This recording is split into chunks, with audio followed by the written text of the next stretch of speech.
Hello, my friends. Welcome back to J is for Justice. My name is Jay. I'm your host. Boy, it's been an emotional day, hasn't it? But I have a couple updates on a couple emotional cases. It's from the 90s. We've got Jon Benet Ramsey and a new confession, and Casey Anthony and some of her friends speaking out about her life right now. Let's get into today's video. First up, Casey Anthony, the woman that everyone loves to hate. 12 years it has been since she was acquitted of the murder of her daughter, Kaylee. Which, by the way, Kaylee would be 18 now. But we have an update on what Casey Anthony's life is like now. Her friends say that Casey Anthony lives a lonely and isolated life.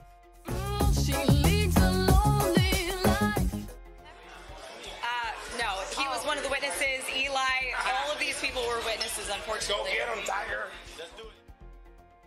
They say she lives alone in South Florida and seldom engages in social activities, aside from the occasional bar hop, which we saw a couple years ago.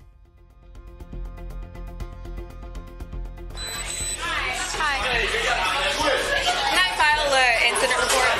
Sure, what happened? So I'm still wet. I got a drink thrown at me. This girl has been harassing me for a while. I have her cell phone number. If that helps. She verbally assaulted me, but physically assaulted me with witnesses. I'm still damp from the drink she threw at me. And why did she throw a drink at you? We had a verbal altercation outside. Outside over there? Yeah. And elaborate, like what happened? We dated the same person for a couple years. Whether they're together or not together, she got upset that he had texted me. I let her know that he had, and she came inside and threw a drink at me. Okay, do you have your ID with you? Yes, I do.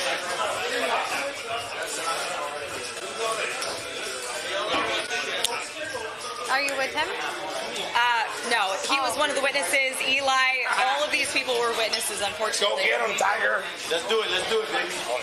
I try not to make a big deal of things, but she's been a problem in my life for 3 years. Have you tried? I've changed my phone number. I've moved.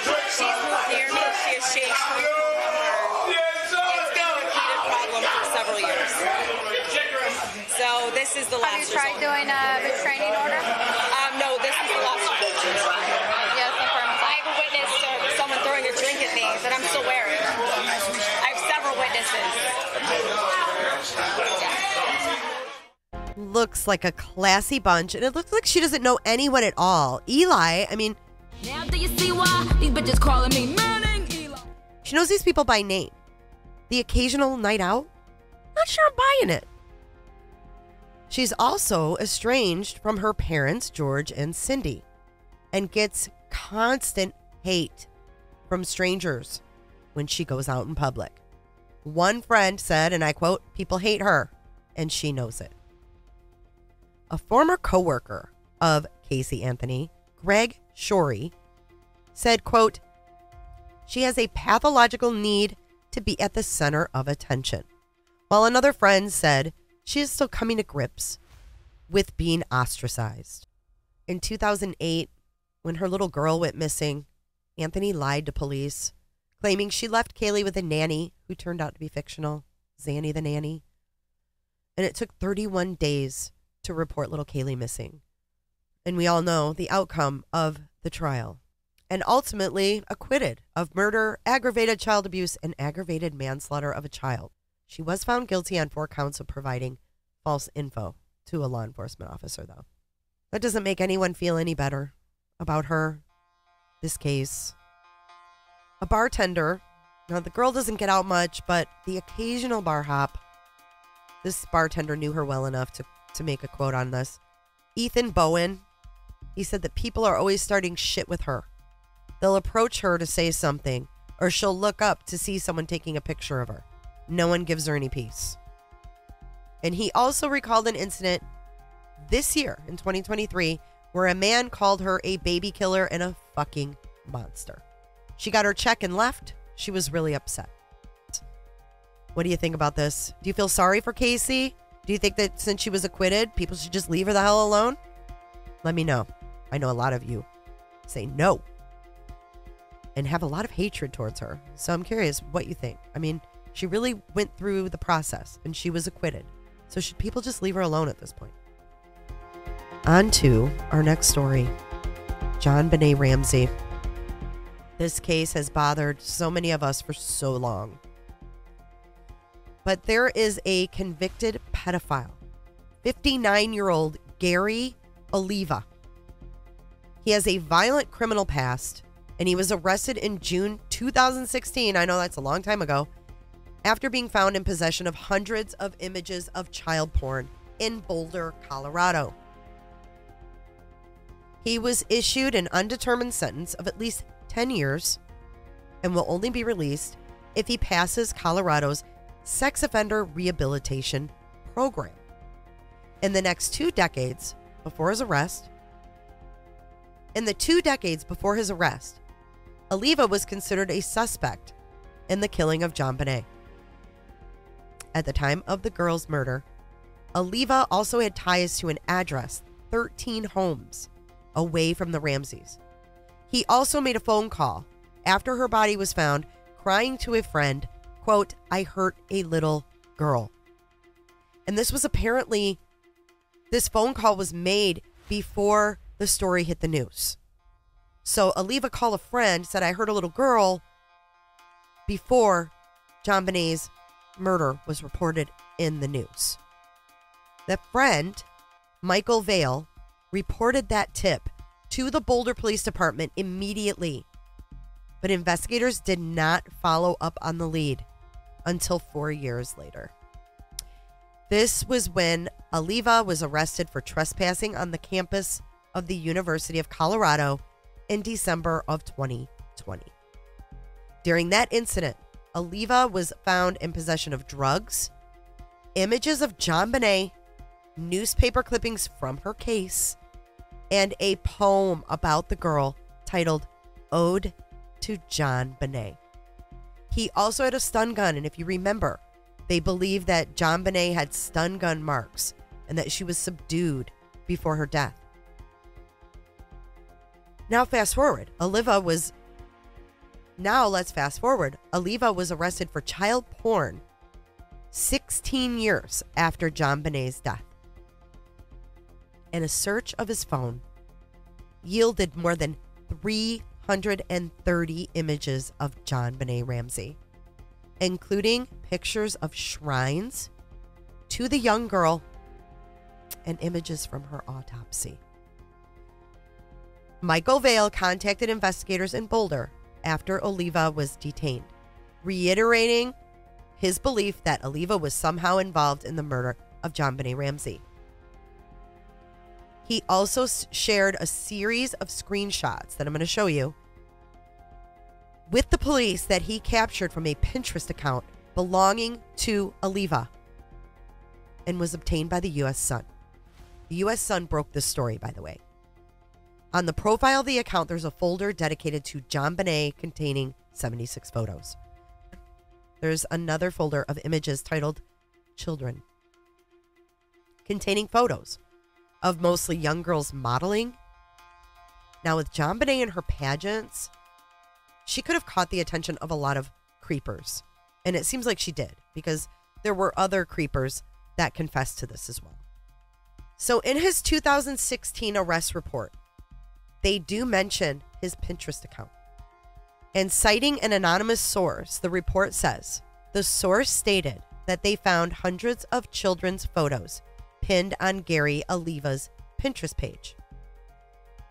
The source also indicated knowing Oliva for a long time and that Oliva used to mail the source disturbing things.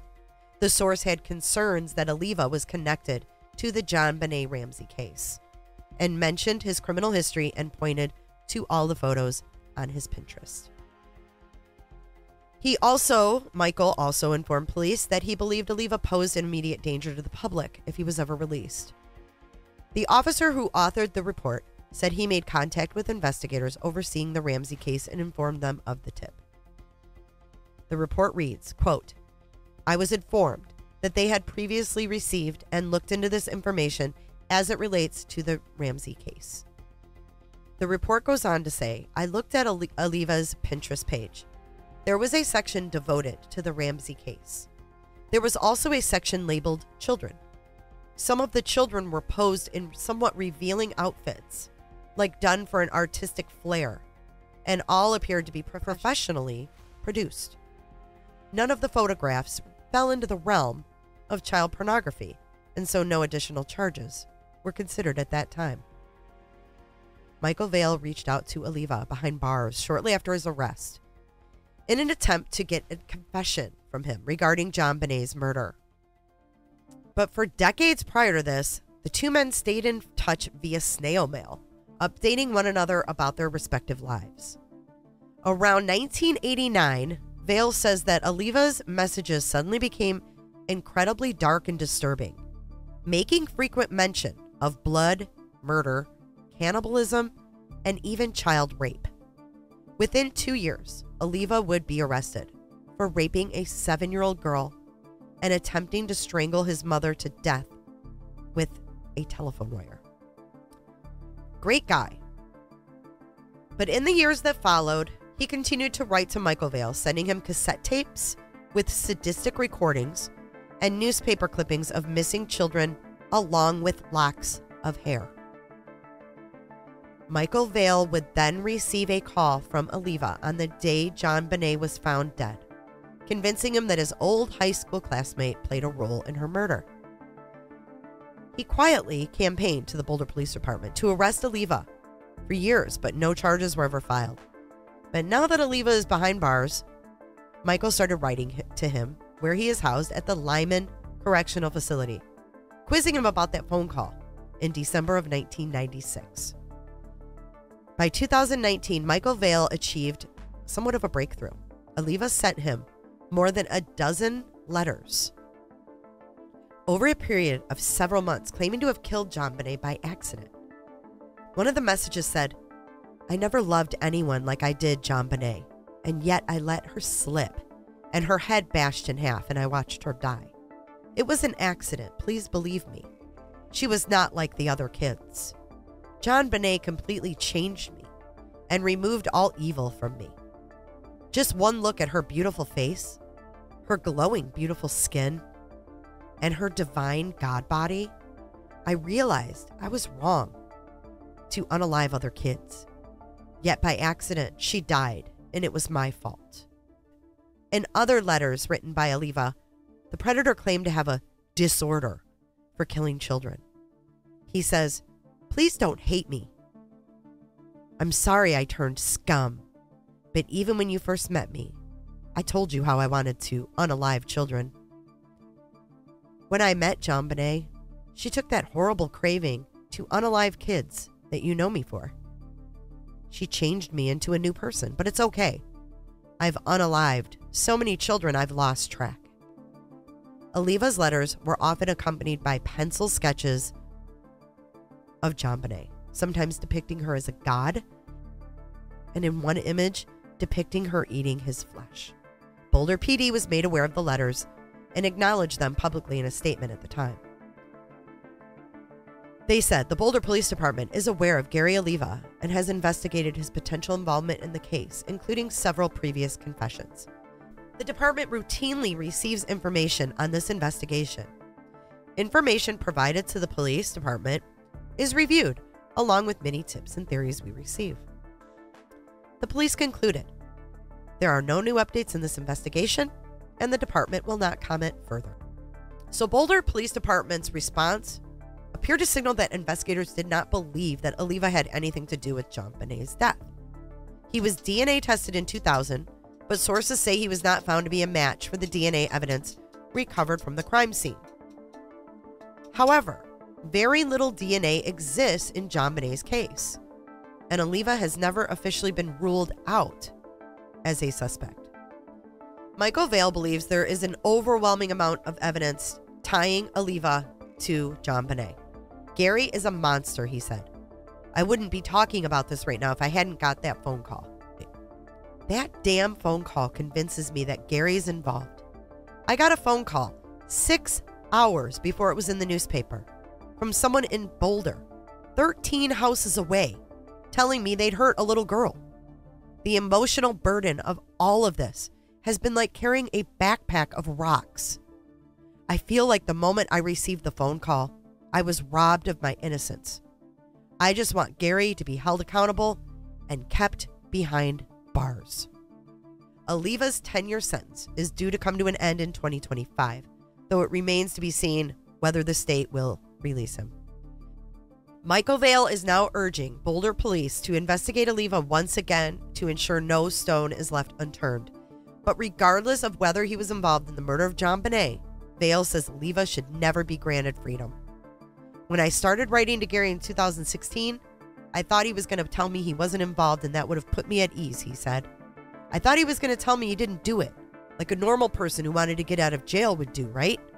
But why is Gary doubling down? He has these crazy urges he speaks about, and that comes through in his art. Why else would he be mailing me artwork of children being roasted on an open fire? He should be writing me saying, I didn't do it, man. I can't imagine the burden that this guy has felt with this information and police not doing anything about it. I mean, 4 years. It took 4 years for them to even take it seriously when arresting this guy for hurting a 7-year-old, for SAing a 7-year-old. This man should never be let out. Why would he only have a 10-year sentence? Something's wrong. Hold up. Wait a minute. Something ain't right. Let me know what you guys think in the comment section below. See you guys in the next video. Be sure to check out my other videos and playlists for more true crime content. And if that's not enough, you can join our Patreon. Don't have a tinfoil hat? It's okay. We'll make you one. It's that easy. See you guys in the next video. See you later. Bye.